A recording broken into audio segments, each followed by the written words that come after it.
जय श्री राम बच्चों, welcome to your own institute commerce पाठशाला।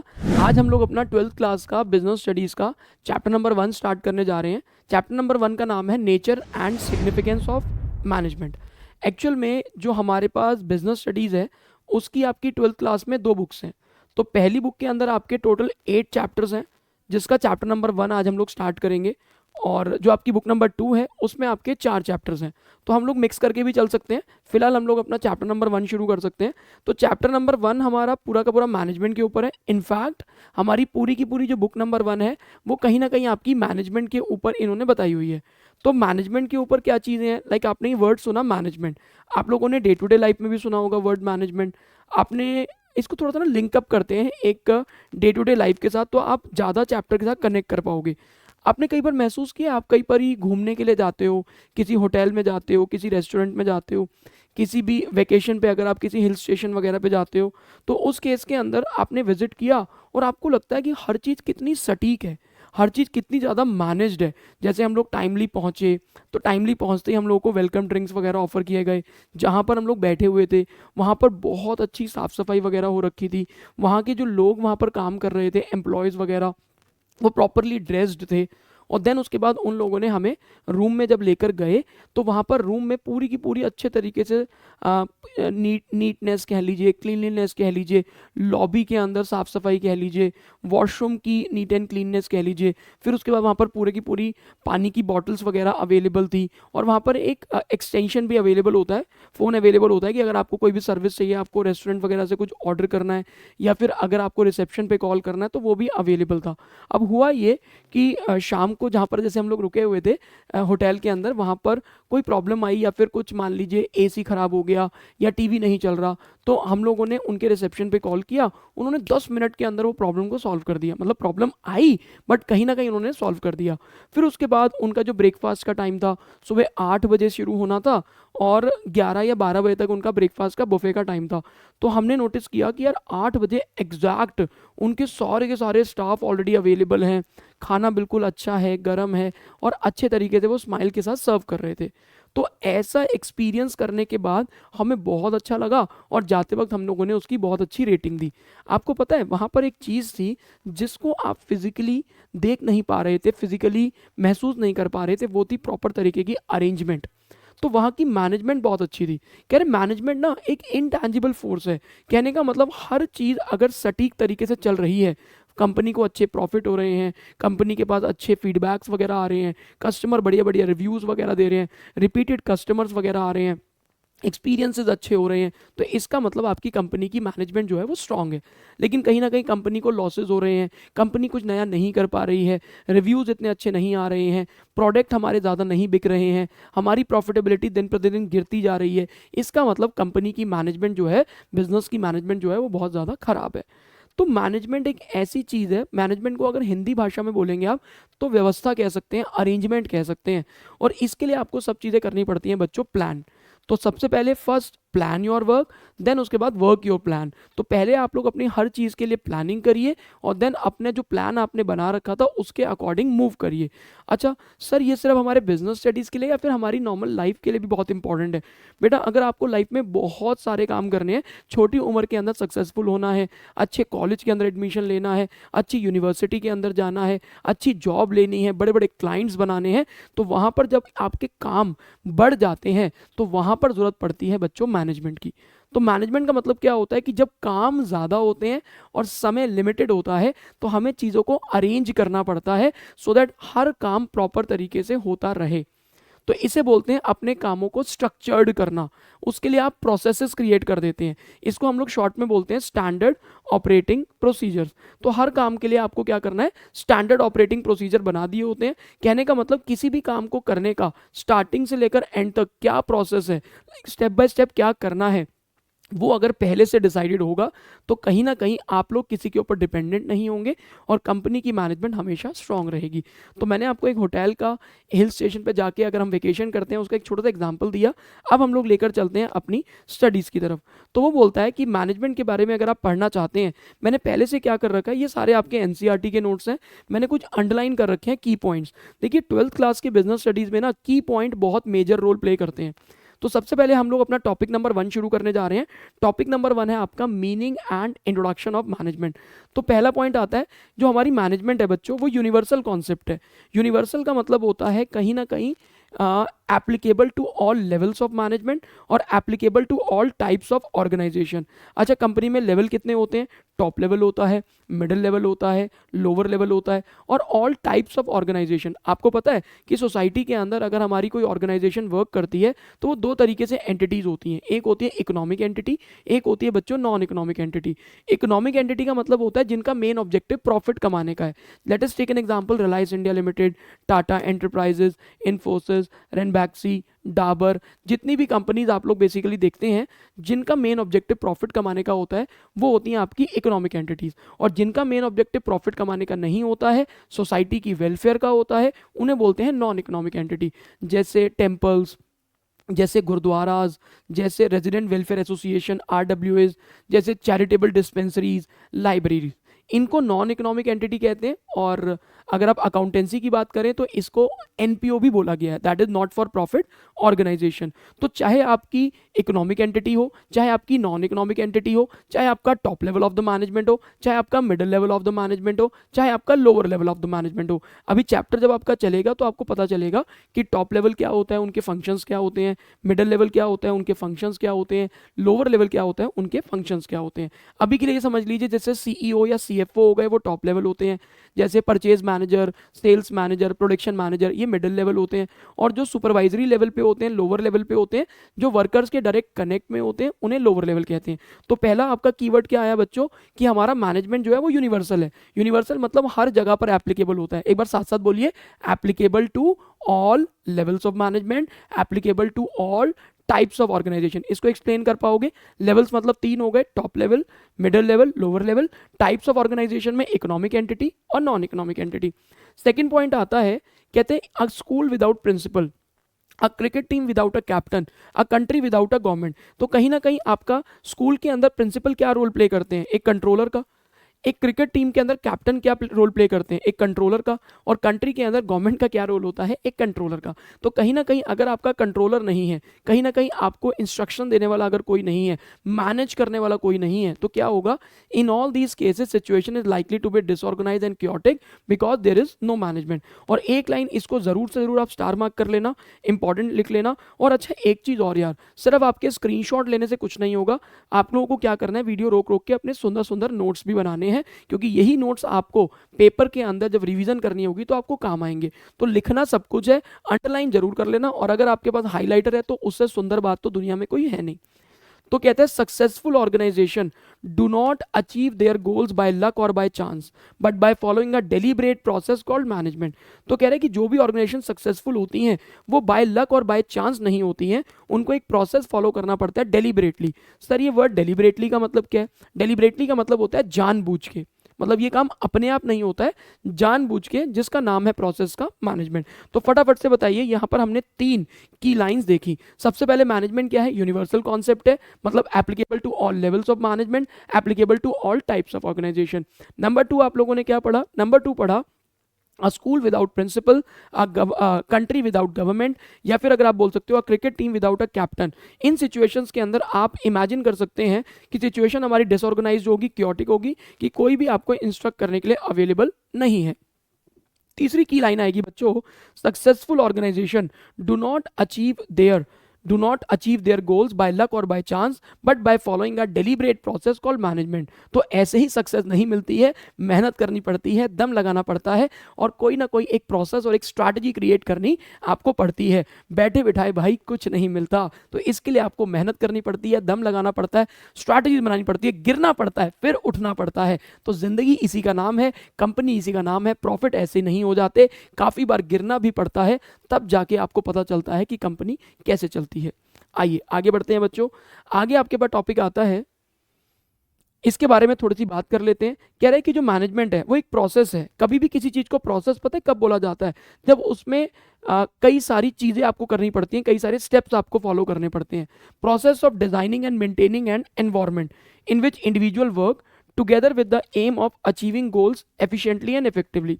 कहने का मतलब कि मैनेजमेंट को अगर आप सरल भाषा में समझना चाहते हैं तो सरल भाषा में मैनेजमेंट का मतलब एक ऐसा वातावरण, एक ऐसा एनवायरनमेंट क्रिएट करना जहां पर सारे लोग जो भी कंपनी में जॉब कर रहे हैं वो मिलकर इस तरीके से काम करें कि हमारे रिजल्ट्स इफेक्टिव और एफिशिएंट आए। यहां पर आपने नोटिस किया दो वर्ड आए, एक आया इफेक्टिव और एक आया बच्चों एफिशिएंट। दोनों को समझेंगे अभी डिटेल में। कह रहा है मैनेजमेंट को अगर आपको समझना है तो तीन बातों पे ध्यान देना पड़ेगा।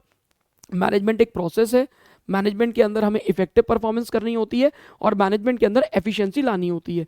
तो प्रोसेस मतलब मैंने बोला ना, प्रोसेस का मतलब होता है एक नहीं मल्टीपल एक्टिविटीज आप परफॉर्म करते हैं किसी चीज में, तब उसको बोला जाता है प्रोसेस है। तो मैनेजमेंट के अंदर आपको प्लानिंग करनी पड़ती है, मैनेजमेंट में ऑर्गेनाइजिंग होती है, स्टाफिंग होता है, डायरेक्टिंग होता है, कंट्रोलिंग होता है। एक बार फटाफट से क्या होता है, प्लानिंग होता है, ऑर्गेनाइजिंग होता है, स्टाफिंग होता है, डायरेक्टिंग होता है, कंट्रोलिंग होता है। और मजे की बात बताऊं, ये सारे के सारे आपकी बिजनेस स्टडीज की फर्स्ट बुक के चैप्टर्स के नाम है। तो चैप्टर नंबर 4 प्लानिंग है, फिर 5 ऑर्गेनाइजिंग है, फिर स्टाफिंग है, डायरेक्टिंग है, कंट्रोलिंग है। दूसरा इसने क्या बोला, इसके अंदर इफेक्टिव परफॉर्मेंस चाहिए होती है। इफेक्टिव परफॉर्मेंस के लिए दो कीवर्ड याद रखिए। इफेक्टिव का मतलब होता है डूइंग द राइट थिंग और with in the time constraint. तो कहने का मतलब अगर आप कोई सही काम करते हैं और समय के भीतर, समय के अंदर अंदर उसको अचीव कर लेते हैं तो इसका मतलब आप इफेक्टिव हैं। और एफिशिएंट क्या होता है, एफिशिएंसी होता है जब आप काम को सही तरीके से करते हैं और उसके अंदर कम से कम कॉस्ट लगाते हैं, तो एफिशिएंट। तो जब टाइम की बात करें, जब समय की बात करें, तब इसका मतलब क्या है, इफेक्टिवनेस। और जब पैसों की बात करें, जब कॉस्ट की बात करें, तो इसका मतलब क्या है, एफिशिएंसी। तो एक बात बताइए, अगर आपको मैनेजमेंट को एक्सप्लेन करना है तो मैनेजमेंट को एक्सप्लेन करने के लिए हमारे पास 3 पॉइंट है। पहली बात तो management is a process. Process क्यों बोला है इसको, क्योंकि इसमें प्लानिंग आती है, इसमें ऑर्गेनाइजिंग आती है, इसमें स्टाफिंग आता है, इसमें डायरेक्टिंग आती है, इसमें कंट्रोलिंग आता है। नंबर 2 बोला इफेक्टिवनेस।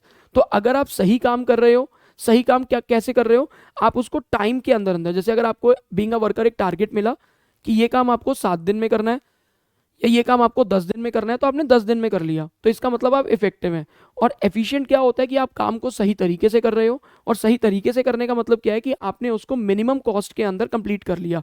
तो बेटा दोबारा सुन लीजिए, मैनेजमेंट को प्रोसेस क्यों बोला गया है। प्रोसेस इसलिए बोला गया है कि इसमें मल्टीपल एक्टिविटीज की जा रही हैं। क्या क्या, प्लानिंग, ऑर्गेनाइजिंग। बोलो साथ साथ, साथ साथ बोलोगे तो याद हो जाएगा।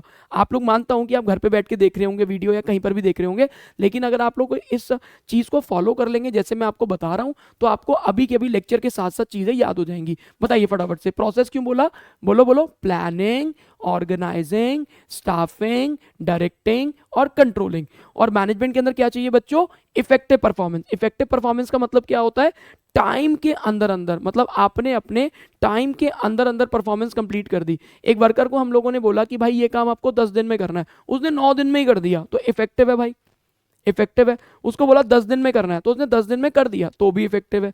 लेकिन अब बात आती है कॉस्ट की। भाई सिर्फ टाइम पर काम कंप्लीट करने थोड़ी होगा, पैसे भी तो कम लगने चाहिए, तभी तो प्रॉफिटेबिलिटी आएगी। तो जब समय की बात करेगा, जब टाइम की बात करेगा तो इफेक्टिवनेस, और जब पैसों की बात करेगा तो वहां पर आ जाता है बच्चों क्या, एफिशिएंसी। आगे बढ़ते हैं। तो ये आपके कीवर्ड्स हैं। कह रहे हैं इफेक्टिवनेस का मतलब क्या है, doing the right task with in time constraint. और एफिशिएंसी का मतलब होता है doing the task correctly with minimum cost. तो ध्यान रखना, जब भी टाइम की बात करेगा तो इफेक्टिवनेस, और जब भी पैसों की बात करेगा तो आपका आएगा एफिशिएंसी।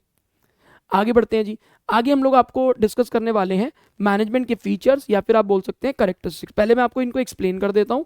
एक्सप्लेन करने के बाद मैं क्या करूंगा, फिर मैं आपको इसकी मेमोरी टेक्निक बताऊंगा ताकि आप इनके हेडिंग्स को याद रख सकें।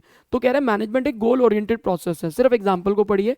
गोल ओरिएंटेड मतलब कि जब भी आप लोग मैनेजमेंट करते हो तो कोई ना कोई आपके बैक ऑफ द माइंड में कोई ना कोई गोल होता है। जैसे मुझे अपनी सेल्स दोगुनी करनी है, जैसे मुझे अपनी न्यू ब्रांच ओपन करनी है, या फिर मुझे कोई न्यू प्रोडक्ट लाइन लॉन्च करनी है, या कुछ भी, कुछ ना कुछ तो ऑब्जेक्टिव होता है ना हर एक का। तो कहते हैं if the objective of Airtel is to add 1 million subscribers in a particular year, then all the managerial activities are directed toward achieving of this objective. तो जब भी आप मैनेजमेंट करते हैं तो ऐसे नहीं करते हैं कि हवा में मैनेजमेंट कर रहे हैं। मैनेजमेंट करते हैं तो उसके पीछे कोई ना कोई आपकी क्या होती है, गोल होती है। सेकंड कहता है परवेसिव। परवेसिव का मतलब होता है वही यूनिवर्सल एप्लीकेबिलिटी, मतलब management applicable to all levels of management, management applicable to all types of organisation. Levels कौन कौन से होते हैं अब तो सारे बच्चे जानते हैं, बताओ। टॉप लेवल हो गया, मिडिल लेवल हो गया, लोअर लेवल हो गया, और applicable to all types of organisation मतलब इकोनॉमिक एंटिटीज हो गई और आपकी नॉन इकोनॉमिक एंटिटीज हो गई। समझ आता है। अगला पॉइंट आता है जी आपके पास मल्टी डायमेंशनल। मल्टी डायमेंशनल मतलब कि इसकी कई सारी शाखाएं हैं, ब्रांचेस हैं। तो इसने क्या बोला, मैनेजमेंट हमें किस किस की करनी पड़ती है, वर्क की, मैनेजमेंट करनी पड़ती है पीपल की, और मैनेजमेंट करनी पड़ती है ऑपरेशंस की। तो पहला पॉइंट आता है मैनेजमेंट ऑफ वर्क। वर्क मतलब कि जैसे कोई भी ऑर्गेनाइजेशन है वो कोई ना कोई काम तो करती होगी। जैसे अगर स्कूल की बात करते हैं तो स्कूल एजुकेशन प्रोवाइड करता है, अगर हम लोग कोई डिस्पेंसरी की बात करते हैं तो डिस्पेंसरी मेडिसिन सप्लाई करते हैं, अगर हम कोचिंग इंस्टीट्यूट की बात करते हैं तो कोचिंग इंस्टीट्यूट आपको एजुकेशन प्रोवाइड करता है, अगर हम लोग टेम्पल्स की बात करते हैं तो कहीं ना कहीं वो रिलीजियस एक्टिविटीज में होता है। तो उस वर्क को मैनेज करना, तो क्या बोला इसने, every organisation exist for some work. तो जैसे स्कूल प्रोवाइड एजुकेशन, तो वर्क को मैनेज करना। अब जो लोग ऑर्गेनाइजेशन में काम कर रहे हैं उनको मैनेज करना। और तीसरा आता है ऑपरेशंस। ऑपरेशंस के अंदर दो सवालों का जवाब देना होता है, what is to be done and who is going to do it. कहने का मतलब ऑपरेशंस के अंदर हमें ये देखना होता है जो भी काम हमारी ऑर्गेनाइजेशन में होने वाले हैं क्या काम करना है और उस काम को कौन बेसिकली परफॉर्म करने वाला है, तो उसे बोल देते हो आप management of operations. Fourth point आता है कॉन्टिन्यूस प्रोसेस। देखिए मैनेजमेंट एक प्रोसेस है, उसमें planning, organising, staffing, directing, controlling सब करना पड़ता है। लेकिन इसको कॉन्टिन्यूस क्यों बोला, क्योंकि ये निरंतर लगातार चलने वाली प्रोसेस है। It is not a one time event. तो मैनेजमेंट क्या है, जब तक ऑर्गेनाइजेशन चलेगी तब तक ये वाली मैनेजमेंट की काम भी चलेंगे। ग्रुप एक्टिविटी, क्योंकि एक आदमी काम तो करता नहीं है। डायनेमिक मतलब कि आपको बारी बारी चेंज करना पड़ता है, जैसे ही मार्केट में कोई चेंज आता है, सोसाइटी में कोई चेंज आता है, तो आपको अपनी मैनेजमेंट के अंदर भी चेंज करना अकॉर्डिंगली करना पड़ेगा। कह रहे मैनेजमेंट एक इनटैंजिबल फोर्स है। इनटैंजिबल फोर्स का मतलब होता है जैसे आप इसको फिजिकली देख नहीं सकते, फिजिकली महसूस नहीं कर सकते, लेकिन हाँ आप इसको ऑब्जर्व कर सकते हो। कैसे, जैसे अब ये है मेरे पास, ये माउस पड़ा हुआ है, ठीक है, तो माउस ये एक क्या है, फिजिकल थिंग है, तो इसको मैं देख पा रहा हूँ, छू पा रहा हूँ, महसूस कर पा रहा हूँ। यहाँ पर मेरे पास कीबोर्ड है, तो कीबोर्ड को मैं फिजिकली देख पा रहा हूँ, छू पा रहा हूँ, महसूस कर पा रहा हूँ। मेरे पास मोबाइल फ़ोन है, तो मोबाइल फ़ोन को मैं देख पा रहा हूँ, मैं छू पा रहा हूँ, मैं महसूस कर पा रहा हूँ। तो ये टैंजिबल चीज़ें हैं। लेकिन मैनेजमेंट एक ऐसी चीज़ नहीं है जो एक वस्तु है जिसको हम ऐसे नॉर्मली देख पाएँ या छू पाएँ। तो मैनेजमेंट को महसूस कैसे किया जा सकता है, जैसे अगर आपके प्रॉफिट आपके प्रॉपरली हो रहे हैं, आपके टारगेट टाइमली मेट हो रहे हैं, आपके एम्प्लॉयज़ हैप्पी हैं, हर चीज़ प्रॉपरली अरेंज मैनर में चल रहा है, हमारी डेडलाइंस कंप्लीट हो रही हैं, कंपनी रेगुलरली ग्रो कर रही है, इसका मतलब मैनेजमेंट है। और अगर इसके विपरीत चल रहा है तो मैनेजमेंट हमारे पास नहीं है। लेकिन हाँ, it is not a like a physical thing जिसको आप फिजिकली देखते, जैसे मेरे पास ये रजिस्टर है, ठीक है, अभी मेरे पास कॉमर्स पाठशाला का रजिस्टर है, तो इसको मैं देख पा रहा हूँ, छू पा रहा हूँ, महसूस कर पा रहा हूँ, तो ये एक टैंजिबल चीज़ है। बट मैनेजमेंट ऐसी कोई वस्तु नहीं है। तो मैनेजमेंट क्या है, एक इनटैंजिबल फोर्स है।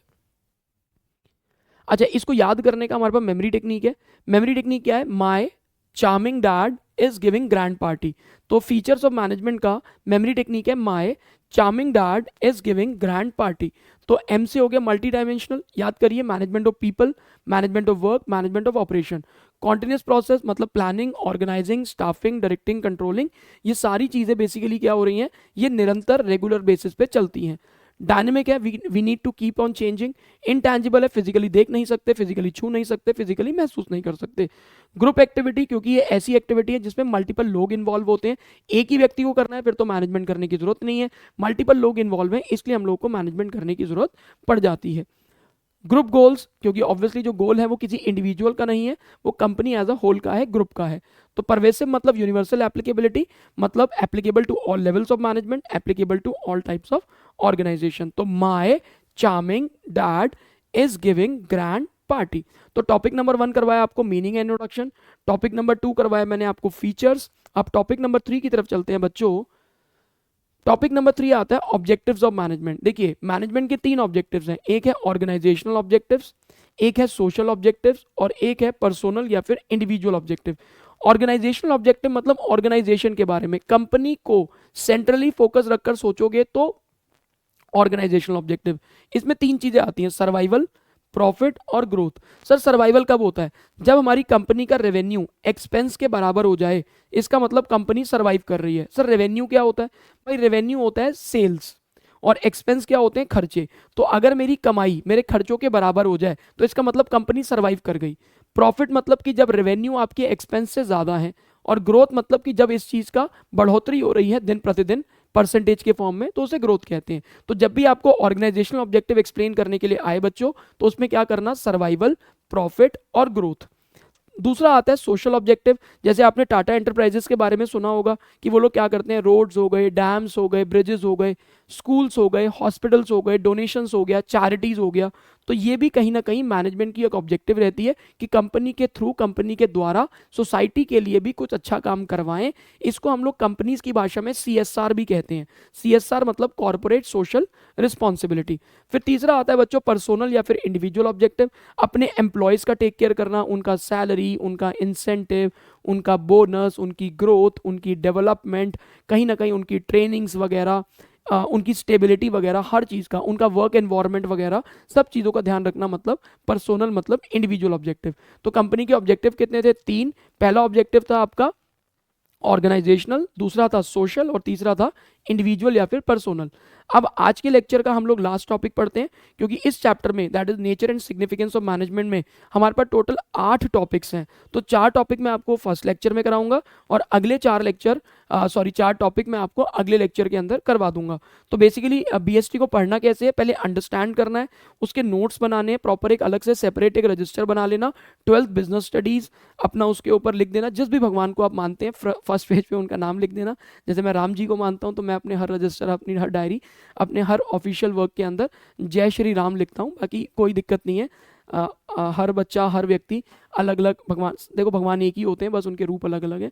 तो आप कोई भी नाम लिखकर शुरुआत कर सकते हैं। कई बच्चे तो अपने पेरेंट्स का नाम लिख लेते हैं, उससे खुशी की बात तो और ज़्यादा है ही नहीं कि पेरेंट्स हमारे भगवान के बराबर ही होते हैं। तो जैसे भी आपको अच्छा लगे, मतलब उससे एक लकी हो जाता है कि चलो जी अब जो भी काम करेंगे बढ़िया होगा, बस इतना ही मान्यता है, और क्या, और बड़ी बात थोड़ी है।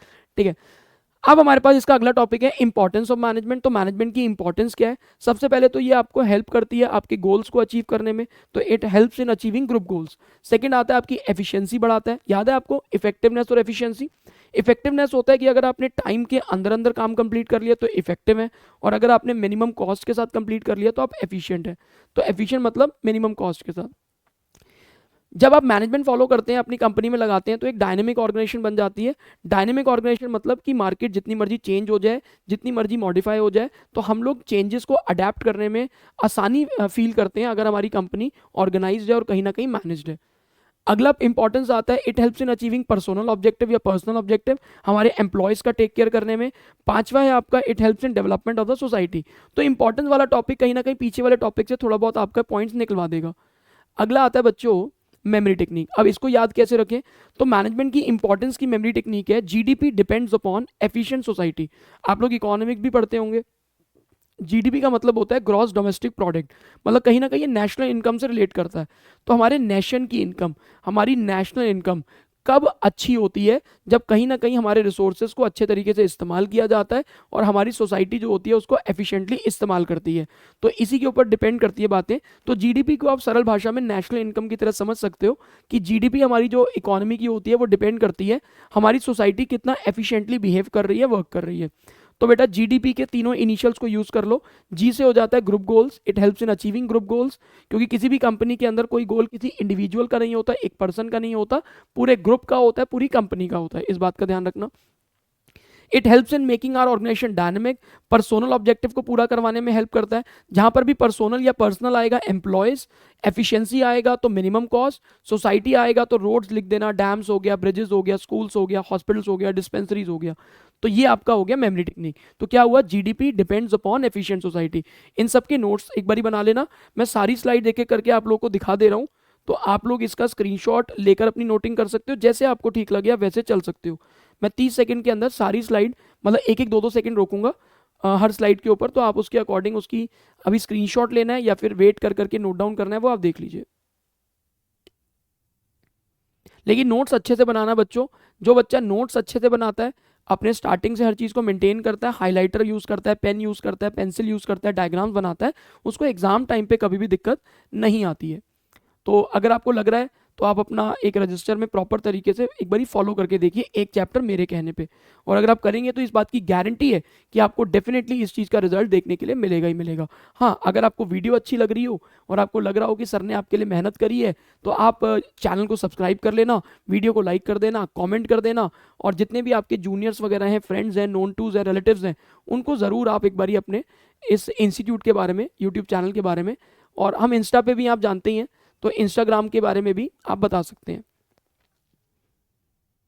बाकी इंस्टाग्राम के ऊपर हम लोग थोड़ी बहुत लाइव स्टोरीज भी डालते हैं, उसके अंदर कुछ हम सक्सेस स्टोरीज भी डालते हैं, कुछ पॉइंटर्स भी डालते हैं, मोटिवेशन वगैरह भी डालते हैं, तो आप उनको भी फॉलो कर सकते हो। क्योंकि देखिए सिंपल सी बात है, मन के जीते जीत और मन के हारे हार।